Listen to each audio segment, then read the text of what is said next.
All right, let's keep rolling along. Let's move on to a very interesting spot in the Broncos-Packers. Let's get this Broncos-Packers look popping up right now. Packers open up at -8. They're now down to 7.5 at a couple books, and at 8, 5 dimes.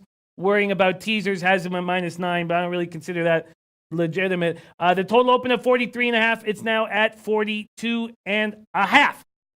I like the under very much in this game. Neither offense has impressed at all. Broncos defense has not dialed up the pressure that I was expecting they were going to. Green Bay being underwhelming.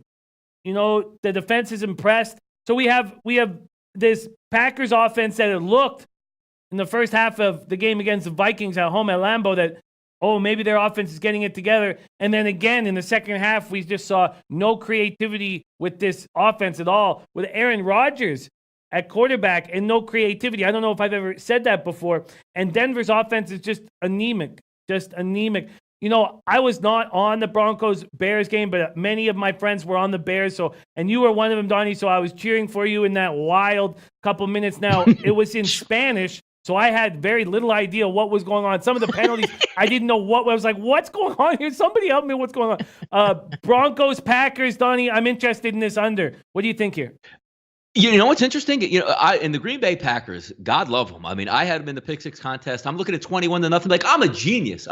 But we all know it's the NFL, which does have a lot of similarities to the NBA. And all of a sudden, that line starts squeaking down. And thank goodness that Kirk Cousins went back to being Washington Redskins Kirk Cousins and threw that interception late. Otherwise, they kick a field goal. I don't even get the cover in that game at 2.5. But looking at this game here, in the NFL, and we took a look last week, the reason why I like the Green Bay Packers, a lot of rest. The reason why I like the Chicago Bears, a lot of rest over the team they were playing. Now we're going to take a look at this football game here, and it's interesting because the scheduling is the way it sets up. You had the Chicago Bears opening night, put a lot of energy in that in the offseason. You got the win. Then you come back with another hated rival at home, put a lot of energy in that, and it's a win. And it's 2-0. You're looking to go to 3-0, and you're a better team than the Denver Broncos here. But that line is over 8 points. And from watching the game overall, it looked like in the first half that the Packers might score 48 points on the Minnesota defense. Like, man, they're loaded for bear. Maybe we really misjudged the Packers, and they're one of the best teams in the NFL. And all of a sudden, the faucet shut off over the next 3 quarters by a good defense and a good defensive coordinator making changes.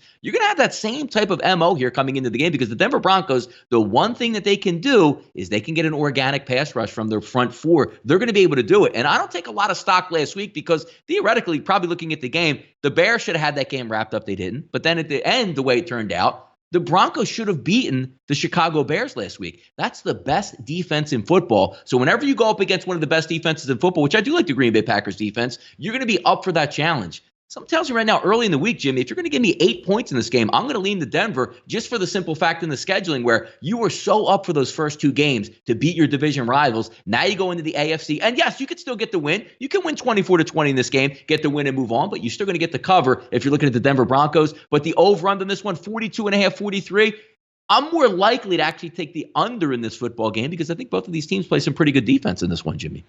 I am making this a bet.